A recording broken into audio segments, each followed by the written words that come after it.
mensagem. E agora à noite, de novo, o pastor Jamerson, da Igreja Presbiteriana Brasil para Cristo, da Igreja Brasil para Cristo, está aqui conosco. A gente agradece já porque ele apesar de ser daqui de Campinas, ser daqui de Campinas, mas tem uma agenda aí muito concorrida. Graças a Deus achou o espaço e está aqui conosco, nos abençoando desde ontem, e nós somos muito felizes em estar com ele aqui nessa noite. Já uma vez que o nosso pastor, ele hoje está pregando, gente, enquanto ao MP aqui faz 26 anos, ao PH lá da Liberdade faz 50 anos, e ele é o pregador hoje lá na Igreja da Liberdade, certo? Mas hoje nós vamos ser abençoados aqui também com a ministração da palavra com o pastor Jamerson.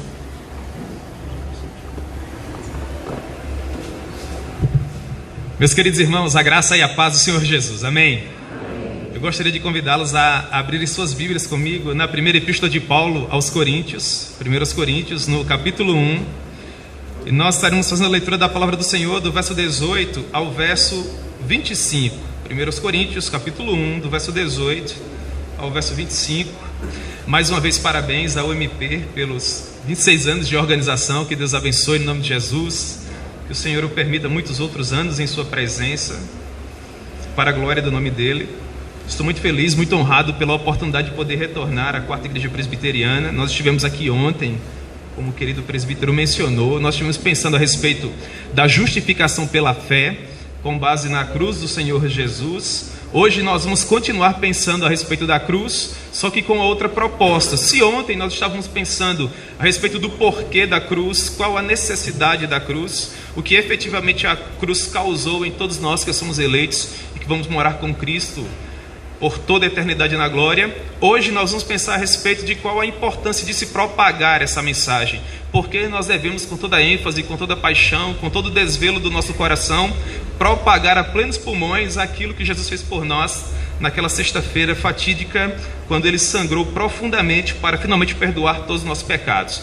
Portanto, hoje à noite nós vamos falar justamente sobre a mensagem da cruz e a sua importância para os dias atuais. Amém? Portanto, 1 Coríntios capítulo 1, a partir do versículo 18, o apóstolo Paulo nos diz assim: certamente a palavra da cruz é loucura para os que se perdem, mas para nós que somos salvos, poder de Deus. Pois está escrito: destruirei a sabedoria dos sábios e aniquilarei a inteligência dos instruídos. Onde está o sábio? Onde o escriba? Onde o inquiridor deste século? Porventura não tornou Deus louca a sabedoria do mundo? Visto como na sabedoria de Deus o mundo não o conheceu por sua própria sabedoria, aprove a Deus salvar os que creem pela loucura da pregação. Porque tanto os judeus pedem sinais como os gregos buscam sabedoria. Mas nós pregamos a Cristo crucificado, escândalo para os judeus, loucura para os gentios. Mas para os que foram chamados, tanto os judeus como gregos, pregamos a Cristo, poder de Deus e sabedoria de Deus. Porque a loucura de Deus é mais sábia que os homens, e a fraqueza de Deus é mais forte do que os homens. Amém? Deus possa propor a sua palavra no nosso coração. Eu gostaria de compartilhar com os irmãos a princípio uma palavra de oração. Amém? Vamos orar, irmãos, no nome de Jesus. Senhor, nós amamos o Senhor profundamente, e é em graça e misericórdia que nesse momento nós rogamos o teu favor, para que o doce Espírito Santo mais uma vez, como sempre tem sido, quando os teus servos ocupam esta plataforma para expor a tua palavra, faça com que a nossa mente, Senhor, seja mais uma vez iluminada, que os nossos corações sejam enternecidos, de modo que nós possamos, ó Pai, sob a ajuda do Espírito Santo, guardar um bom depósito acerca de todas as verdades que porventura o Senhor vier a nos propor hoje à noite aqui. Portanto, tenha misericórdia de nós, Senhor, e trate conosco de uma maneira simples, de uma maneira objetiva, para que todos nós possamos finalmente compreender o que finalmente Paulo quis nos ensinar quando teceu para nós, sobre a inspiração do teu Espírito, essas palavras maravilhosas. É assim, ó Deus, que nós oramos e te agradecemos no nome de Jesus. Amém.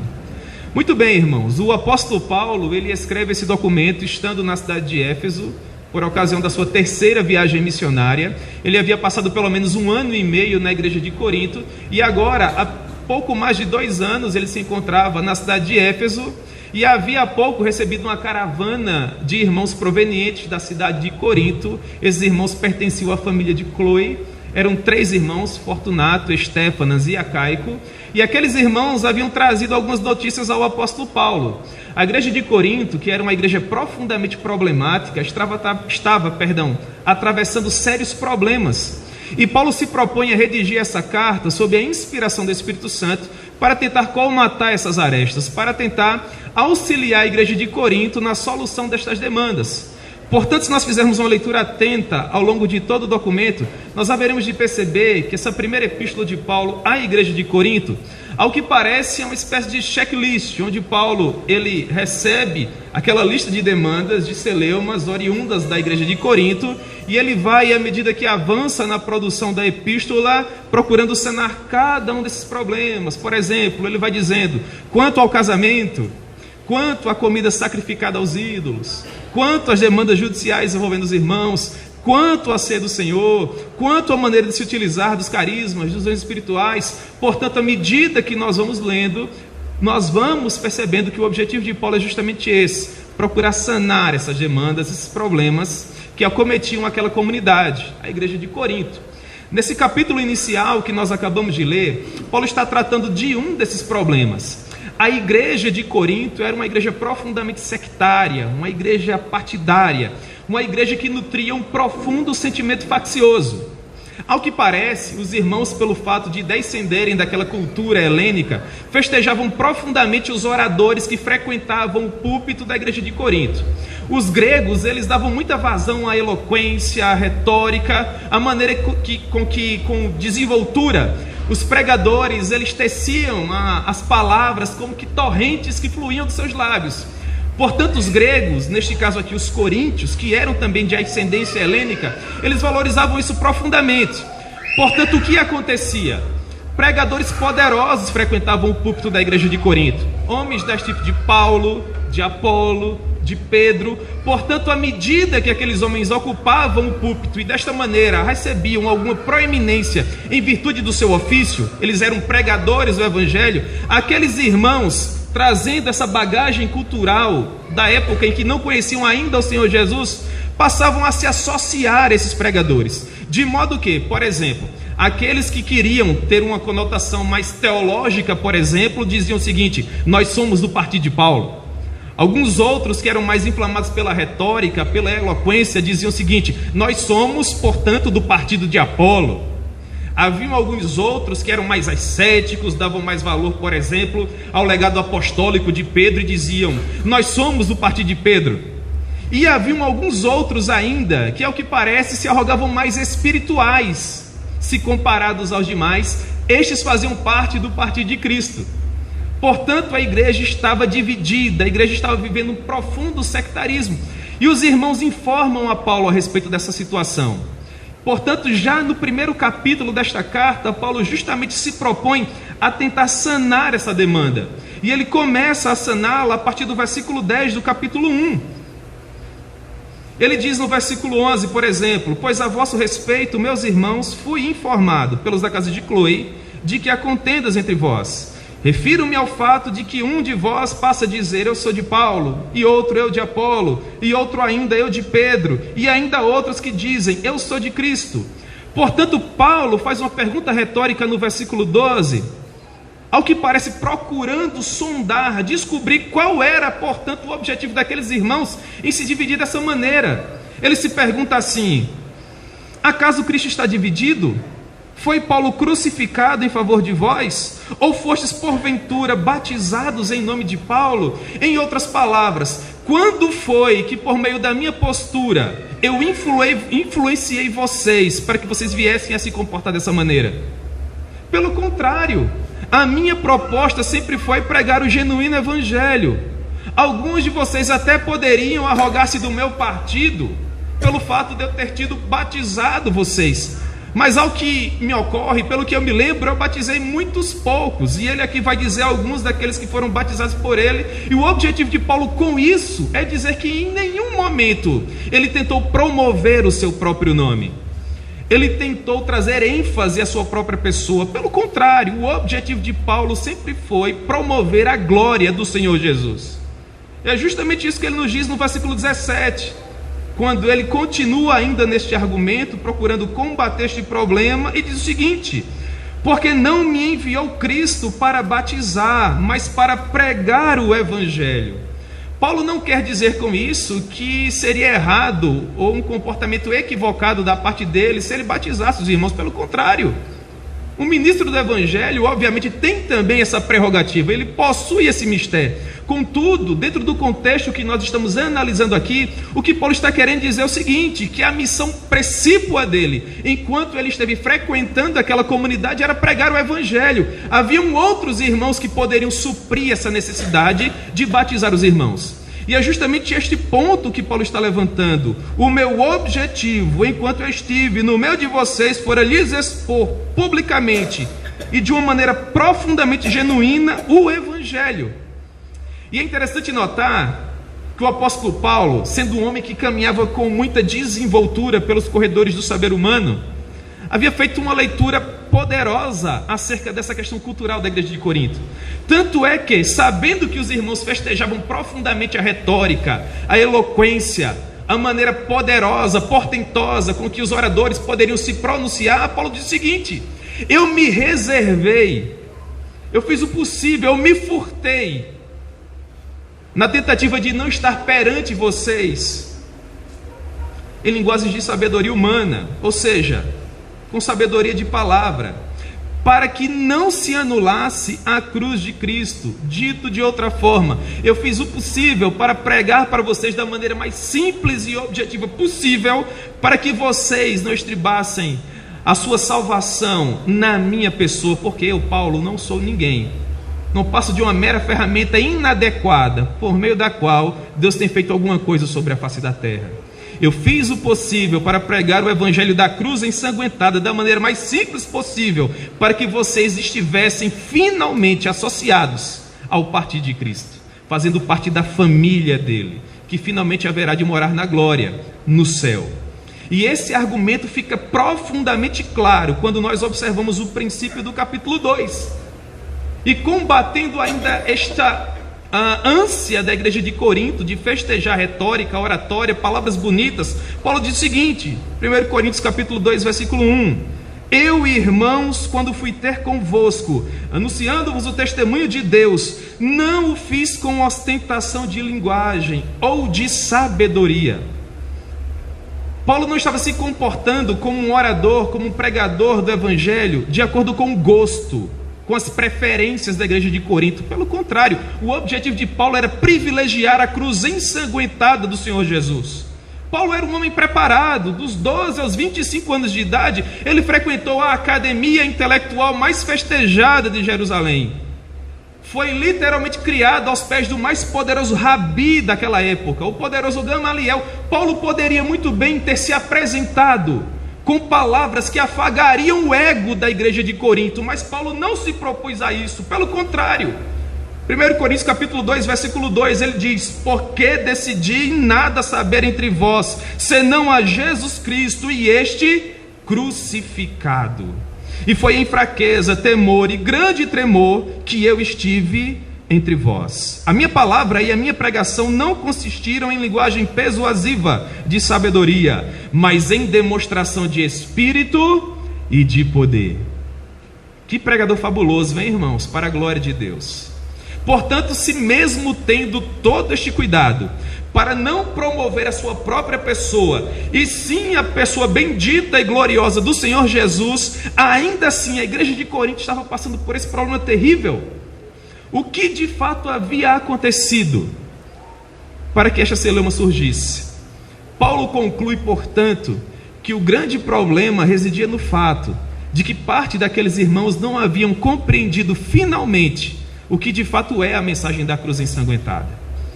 Porque quando nós, irmãos, olhamos para a cruz ensanguentada do Senhor Jesus e finalmente compreendemos o que ela significa, em nosso coração não resta mais qualquer espaço para promoção pessoal.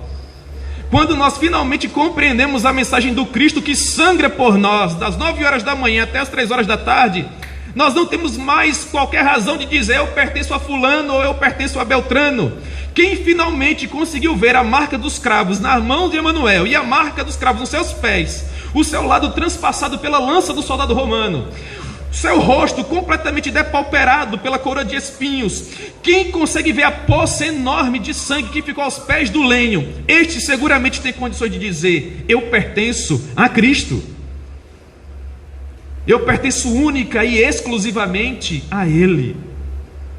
Paulo conseguiu compreender essa verdade soberana, prodigiosa, de modo que tudo mais que residia no seu intelecto, e Paulo possuía um intelecto poderosíssimo, para ele era como refúgio, se comparado à sublimidade do que a cruz ensanguentada significa para ele e significa para todos nós. Portanto, Paulo agora, como um pastor apaixonado, como um teólogo poderoso, como um pregador profundamente piedoso, vai procurar combater esse problema na igreja de Corinto. E como ele combate? Reiterando a mensagem da cruz.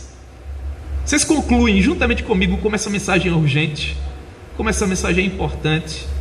A igreja de Corinto era uma igreja profundamente visitada pelos carismas do Espírito, uma igreja que falava em línguas, uma igreja que se ufanava por essas prerrogativas, mas que infelizmente não havia conseguido concluir essa mensagem que é inegociável, mensagem da qual nós não podemos nos furtar, que é finalmente compreender o que efetivamente Jesus fez por nós na cruz do Calvário, porque só resta a esperança de finalmente nós sermos regenerados, irmãos, transportados do império das trevas para este reino que é todo amor, se nós conseguirmos concluir de fato e em verdade o que Jesus fez por nós na cruz. Portanto, vamos procurar compreender melhor, com alguma profundidade, o que Paulo nos ensina do verso 18 ao verso 25. Ele começa nos ensinando assim: certamente a palavra da cruz é loucura para os que se perdem. A pergunta é: por que a mensagem da cruz é loucura para os que se perdem? Haveriam N motivos que eu poderia propor a vocês hoje à noite aqui, mas eu gostaria de hoje à noite propor pelo menos 2. O primeiro deles seria o seguinte: é loucura não apreender a mensagem da cruz, porque a cruz é o mais emblemático símbolo da nossa fé cristã, da nossa fé genuinamente evangélica. Jesus, ele poderia ter se apresentado de uma maneira simbólica por N símbolos. Ele poderia se apresentar através de uma auréola, ele poderia se apresentar através de um bastão dourado que os reis daquela época ostentavam aos borbotões. Ele poderia se representar por meio de um trono com um tálamo enorme, com um espaldar portentoso. Mas não é dessa maneira que Jesus ele se apresenta ao redor de todo mundo, de uma maneira simbólica. Desde as mais rebuscadas catedrais espalhadas ao redor de todo mundo, até os templos mais humildes, nos rincões mais longínquos da terra, há um símbolo que faz com que qualquer pessoa, mesmo passando ao longe, perceba que naquele local público, pessoas se reúnem com um fim específico. Que símbolo é esse, irmãos? A cruz, aquele instrumento de tortura, aquele instrumento de dor, aquele instrumento que impingiu profunda vergonha ao Senhor Jesus.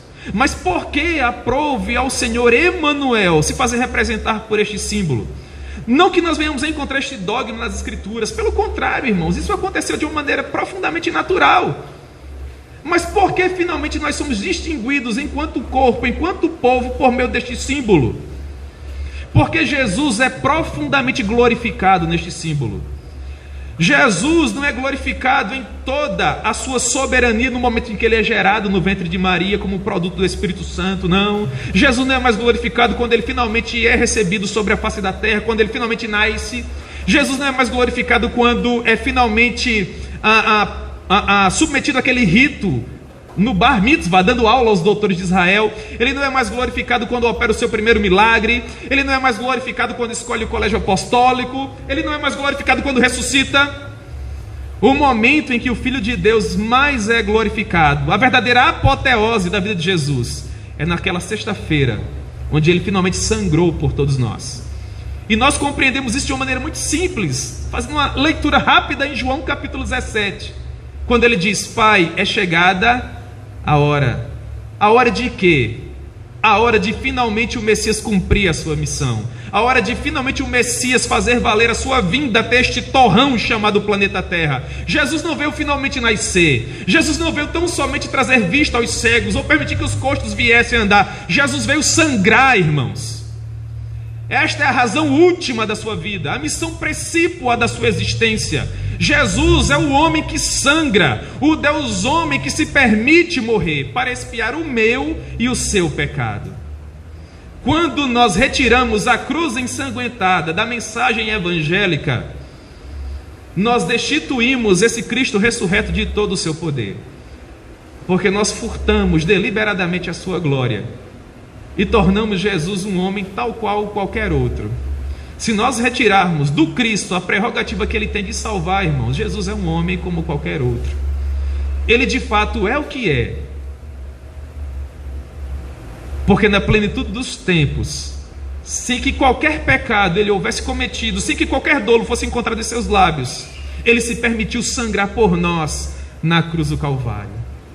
Se Jesus, por ser Filho de Deus, estivesse vivo ainda hoje, se ele tivesse furtado a cruz, Jesus não teria contribuído em nada para as nossas vidas. Ele só é o Christus Victor, ele só é o poderoso Cosmocrator, o governador de todo o cosmo, o Filho de Deus, que está sentado à destra do Pai, porque ele sangrou por nós, e finalmente ao terceiro dia ressuscitou, dando prova cabal de que de fato ele era o poderoso Filho de Deus. O que nós aprendemos com isso? Que o Cristo crucificado está no centro da Sagrada Escritura. Tudo que vem antes é preparação para a cruz, e tudo que vem depois daquela sexta-feira são meros desdobramentos do que Jesus alcançou por nós na cruz do Calvário. Os braços da cruz se estendem por tudo que vem antes e depois da crucificação de Jesus. Portanto, esse é o primeiro aspecto. A cruz é fundamental para a nossa teologia, para a nossa compreensão do que finalmente o Messias fez por nós na cruz do Calvário. E em segundo lugar, é loucura se abstrair dessa mensagem, porque o clímax da narrativa bíblica encontra o seu ápice na cruz. Tudo que nós estamos vivendo nos dias atuais, irmãos, são meros desdobramentos. Toda a nossa vitória foi alcançada na cruz, porque nós somos o povo mais feliz da terra, porque após aquela sexta-feira nós não temos mais inimigo à altura. De uma maneira genuína, de uma maneira eficaz, ele nos comprou para Deus, pagou a nossa dívida. Nós estivemos analisando isso de uma maneira pormenorizada ontem à noite, de modo que agora em Cristo Jesus nós caminhamos a passos largos em direção a Jerusalém Celestial. Não há nada que possa nos roubar das suas mãos poderosas. Em Cristo Jesus nós temos paz com Deus, e em Cristo Jesus nós temos o nosso lugar assegurado no céu. Se você efetivamente foi comprado por Cristo na cruz do Calvário, não se engane, você estará na glória, não por seu próprio mérito, não por seu próprio esforço, mas por meio do mérito glorioso do Filho de Deus que nos comprou e tem nos conduzido em triunfo por meio dos vários meios de graça que nos acometem até as portas do céu, para a glória do nome dele. Nada pode nos retirar do amor de Deus que está em Cristo Jesus. Portanto, irmãos, não acreditar nesta mensagem de fato é loucura. Enquanto os coríntios valorizavam erudição, eloquência, inteligência, dos seus oradores, eles não conseguiam compreender que a mensagem da cruz era o que efetivamente eles deveriam valorizar. A mensagem que nos convida à renúncia, a mensagem que nos convida à humilhação, a mensagem que nos convida a refletir acerca da morte do Senhor Jesus por todos nós. Porque ao invés de promover o homem, ao invés de exaltar o homem, o que a cruz faz é nos humilhar, é mostrar para nós que os nossos méritos, qualquer outra coisa que nós venhamos a possuir em nossa vida, de nada valeria para fazer com que Deus viesse a abrir as portas do céu para nós. Neste sentido, nós estamos completamente entregues ao sacrifício de Cristo. Ou você acha que naquele grande dia, quando você finalmente estiver perante daquele trono branco tão poderoso, Deus vai perguntar assim para você: o que você poderia me oferecer para que eu abra essas portas e finalmente você possa entrar? Será que se você dissesse assim: eu te ofereço, ó Deus, a minha casa lá em Campina Grande, reformada, bela, será que a tua casa chamaria tanto a atenção de Deus a ponto de ele dizer: puxa vida, que casa bacana, nem a minha casa é igual à sua, você merece um lugar no céu, vem para cá, entra no gozo do teu Senhor? Será que o teu sobrenome abriria essa porta? Eu sou Lopes, Jamerson Lopes, eu sou um dos Lopes lá do interior de Pernambuco. O céu não vai ser a mesma coisa se você não estiver aí. Ah, eu preciso de um Lopes aqui, entra no gozo do teu Senhor. Será que isso seria suficiente, irmãos? Será que se nós oferecêssemos todo o cosmo a Deus, Ele finalmente abriria as portas do céu para nós? É óbvio que não. Ele é Senhor de tudo e todas as coisas, e fora do seu ser glorioso, Ele não precisa de nada, nem de ninguém. É por isso que Ele é Shaddai, porque Ele é todo suficiente. Ele lançaria todo o gênero humano nas profundezas do inferno, e no outro dia tomaria café da manhã como se nada tivesse acontecido. Ele não precisa de absolutamente nada. Lutero dizia: servir a um Deus assim é viver de joelhos. De fato, irmãos, é verdade a velha canção: nós amamos a mensagem da cruz, porque foi por meio desse sacrifício sangrento que Cristo nos propiciou, que Ele finalmente se tornou o nosso mediador entre nós e o seu Pai, e é por meio de Cristo que finalmente esses portões eternais se abrem. É o sangue de Cristo lavando, purificando todo o nosso pecado, que permite que finalmente essas portas se abram, se escancarem para nós. E é por esta porta estreita, chamada Cruz do Calvário, que nós haveremos de entrar a passos largos nessa mansão celestial. Jesus é finalmente o caminho que conduz o homem, que foi comprado por Ele, até a glória. Toda tentativa de qualquer ser humano, por mais rebuscado intelectualmente que ele seja, de se relacionar com o Pai, sem o intermédio da cruz, não passa de crassa idolatria. Porque só Jesus é o único caminho. Só por meio dele nós temos condições de nos realinharmos e finalmente voltarmos a ter um relacionamento com o Pai. É por isso que para nós a mensagem da cruz é o poder de Deus. É por isso que nós devemos fazer coro ao apóstolo Paulo, dizendo assim, Romanos 1,16: eu não me envergonho da mensagem da cruz, porque a mensagem da cruz é o poder de Deus para todo aquele que nele crê. Para todo aquele que nele crê. Contudo, irmãos, para que nós possamos apreender, compreender a mensagem da cruz, nós precisamos de iluminação. Paulo vai dizer em 1 Coríntios capítulo 2 que para discernir aquilo que Deus tem feito, nós precisamos do Espírito. Os gregos da igreja de Corinto eram inteligentíssimos. Os judeus aqui eram muito místicos, por sinal, mas não possuíam iluminação para compreender a mensagem da cruz. Não conseguiam finalmente apreendê-la. E é por isso que Paulo diz, versículo 19: eu destruirei a sabedoria dos sábios e aniquilarei a inteligência dos instruídos. O que Paulo quer nos ensinar com isso?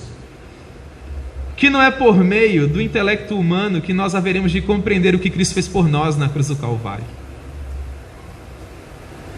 Só por meio do Espírito Santo, que nos ilumina, que enternece o nosso coração, que nos permite relacionar com Ele. Então Paulo olha para toda aquela exuberância de intelecto, para todo o misticismo dos judeus, e ele pergunta assim: onde é que está o sábio? Onde o escriba? Onde o inquiridor deste século?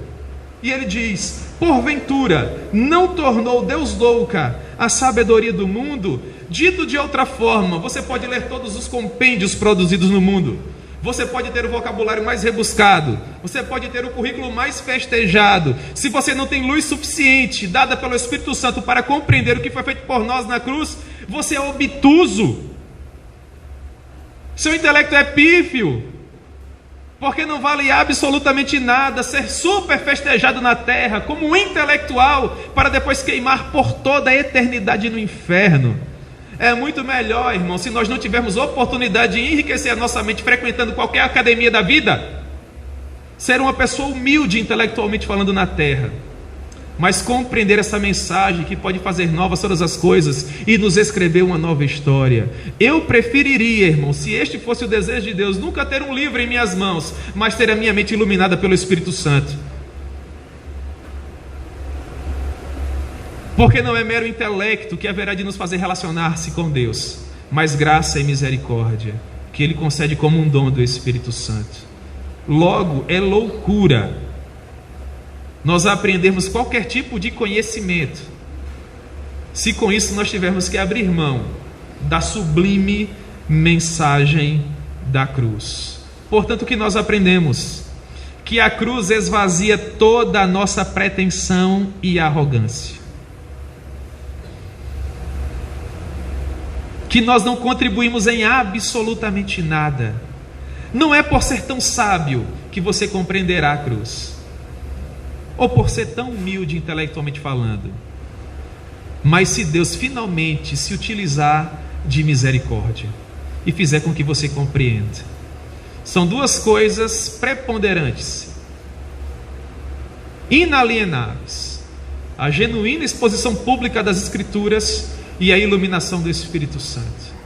Só com esta fórmula, irmãos, nós finalmente teremos condições de ter uma vida regenerada e passarmos a nos relacionar com Deus.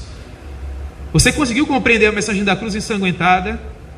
Não se engane, você é a pessoa mais feliz da terra. Porque muitos reis e poderosos gostariam de ter o que você tem, mas infelizmente não tiveram. É verdade dizer, Deus te amou antes da fundação do mundo. Glória a Deus, irmãos. Glória a Deus. Que nós aprendemos, portanto, que essa mensagem não pode ser negociada, ela deve ser pregada em toda a sua vergonha, em todo o seu escândalo. Os judeus e gregos, eles não queriam dessa maneira, e Paulo vai combatê-los. O que Paulo vai dizer? Versículos 21 a 23: visto como na sabedoria de Deus o mundo não o conheceu por sua própria sabedoria, aprove a Deus salvar os que creem pela loucura da pregação. Porque tanto os judeus pedem sinais, como os gregos buscam sabedoria. Mas nós pregamos a Cristo crucificado, escândalo para os judeus e loucura para os gentios. Portanto, o que Paulo procura nos dizer aqui? Que por ser tão intelectuais, os gregos olhavam para a cruz ensanguentada de Jesus e diziam: esse Deus não se encaixa na nossa ideia de Deus. É loucura. Os deuses gregos, vocês sabem muito bem, conhecem a mitologia grega, eram deuses muito excêntricos. Qualquer coisa, Deus tacava um raio, não é verdade? Pisasse na bola, Poseidon mandava um tsunami. Vacilasse, Hades se puxava para os lugares infernais. Se deixasse de orar, Ares permitia guerras, não é verdade? Os deuses gregos eram por demais excêntricos. Jamais um deus do panteão grego tornaria esse homem. Na mitologia grega, os homens são pífios, são massa de manobra nas mãos dos deuses. Sim ou não? Mas é lógico que sim. Vai assistir qualquer filme. Seria inimaginável. Portanto, os gregos olhavam para o Deus homem, Jesus, que apanhava na cara, que levava soco, tomava bofetada, cusparada, que dependurado na cruz sangrou por nós das 9 horas da manhã às 3 horas da tarde. Diziam: não se encaixa na nossa filosofia. Um Deus que se humilha, um Deus que sangra, onde estão todos os raios e trovões e tsunamis? E por que tu não nos humilha por meio do teu poderoso e glorioso nome? Porque te igualas, porque traz dignidade, porque sofre junto conosco. Irmãos, esse é o nosso Deus. Homem de dores, que sabia muito bem o que era padecer, que aprendeu o que era transpirar, compreender, se submeter. O nosso Senhor Jesus. E os gregos não conseguiam compreender, portanto para eles era loucura. Os judeus, por sua vez, esperavam um poderoso general que sacudiria o jugo romano, que faria com que os orgulhosos judeus se tornassem a próxima superpotência mundial. Em lugar disso, eles receberam um servo que sofre, que caminhava mais uma milha, que oferecia outra face, que preferia sofrer o dano, que desde o nascimento até os 30 anos permaneceu incógnito. Toda a leitura que eles faziam era que aquele rapaz era filho de uma moça chamada Maria, de um rapaz chamado José, educado como um simples carpinteiro, e que agora, através de uma mensagem prodigiosa, estava literalmente avassalando todo mundo. Mas que finalmente não morre em triunfo, pelo contrário, morre de uma maneira vexosa, vergonhosa, uma morte horrenda, fadada, reservada tão somente aos piores criminosos. Por conta disso, Jesus também não se encaixava na cosmovisão dos judeus, e portanto eles sempre pediam sinais. Nós queremos mais sinais, nós queremos mais prodígios, porque não se encaixa. Moral da história: tanto os judeus como os gregos olhavam para Paulo e diziam o seguinte: a mensagem que tu pregas não nos agrada, a mensagem que tu pregas não se encaixa na mensagem que nós gostaríamos de ouvir. Nós procuramos sabedoria, os gregos, nós procuramos sinais, leia-se os judeus, mas você prega algo que nos choca, mas você prega algo que nos agride, você prega algo que nos retira da nossa zona de conforto. E isso acaba conosco, porque você não se submete aos nossos caprichos. Será que é isso que nós temos experimentado hoje, irmãos? O reverendo Hernandes Dias Lopes diz algo que se encaixa com uma mão na roda aqui. Nos dias atuais, o púlpito é semelhante a um balcão. O expositor público das escrituras é aquele que vai na prateleira buscar a mercadoria, e quem se assenta na nave do templo é o freguês. E a moral da história é: afague o ego, venha entreter as pessoas. Nós não podemos nos dobrar, irmãos, a esse tipo de pressão, porque não é a mensagem da cruz que deve se amealhar ao pecador. É o pecador quem deve se humilhar e engolir a mensagem da cruz. Deus não leva em consideração o robustez da sua conta bancária. Deus não leva em consideração o poder do seu intelecto. Deus não está nem aí para a maneira com que você elaborou o seu currículo, para que você alcance graça e misericórdia por meio da cruz ensanguentada de Jesus. Você deve engolir o seu orgulho, dobrar o seu joelho e com a sua língua confessar que apenas Ele é Senhor. Este, portanto, é todo o escândalo da cruz. E Paulo diz assim: mas nós pregamos a Cristo crucificado, ainda que seja escândalo para os judeus e loucura para os gentios.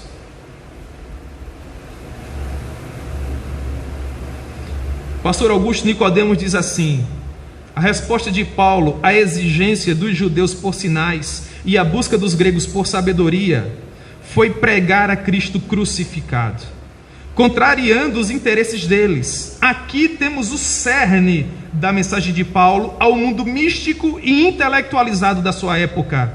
Paulo tinha plenas condições de realizar sinais para satisfazer aos judeus. Ele podia pregar de uma maneira intelectualizada para satisfazer aos gregos, mas se ele fizesse isso, ele estaria esvaziando a cruz de todo o seu poder. Os nossos pastores são homens inteligentes, irmãos.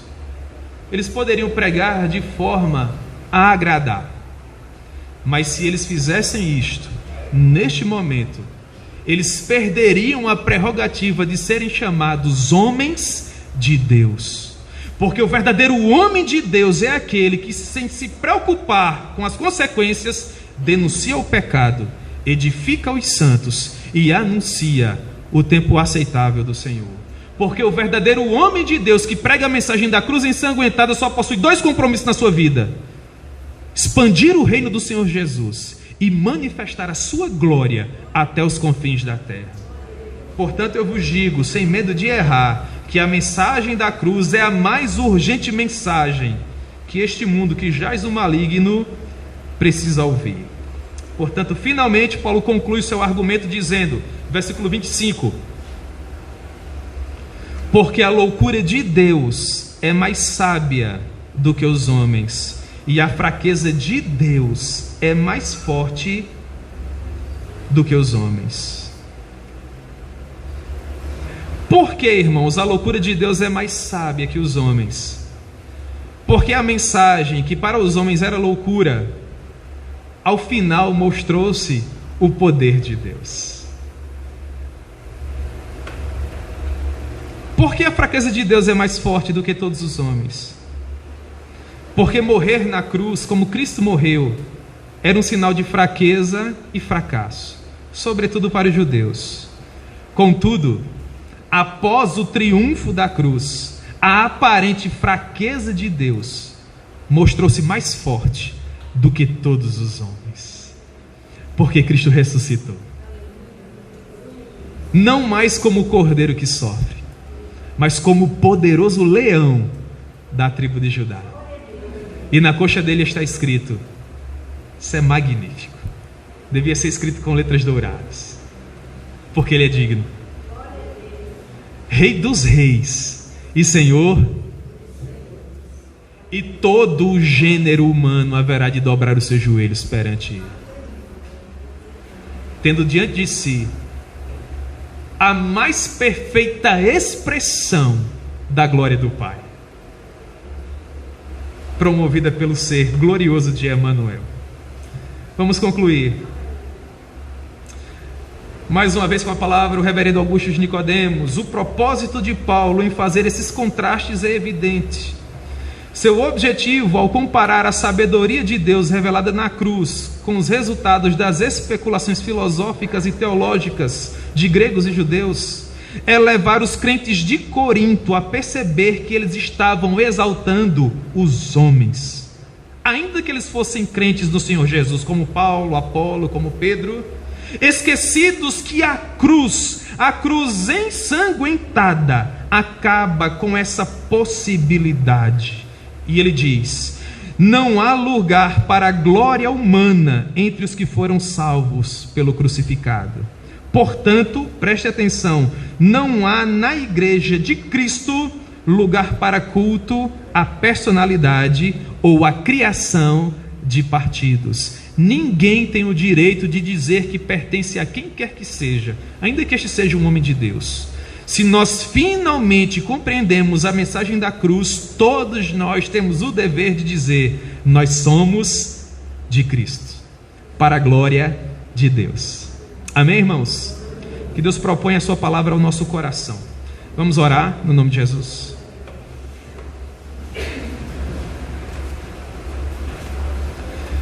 Senhor, nós amamos o Senhor profundamente e te agradecemos, ó Pai, por este final de semana em que nós estivemos rendendo ações de graças a Ti pelos 26 anos da Sociedade de Jovens, da nossa UMP. Muito obrigado, ó Deus, porque ao longo deste final de semana nós estivemos ouvindo tantas vezes que do meio destes jovens o Senhor tem provido para si verdadeiros homens de Deus, que tem te servido no ministério e nos oferecido um verdadeiro exemplo de que de fato o Senhor ainda conta com homens completamente consagrados a Ti. O desejo do nosso coração, ó Pai, é que o Senhor promova essa sociedade cada vez mais para o louvor e para a glória do Teu nome, e que nós possamos ainda contar com muitos e muitos homens e mulheres de Deus que haverão de sair do meio destes jovens. É assim, ó Pai, que nós oramos e Te agradecemos no nome de Jesus. Amém. Obrigado, irmãos. Deus abençoe.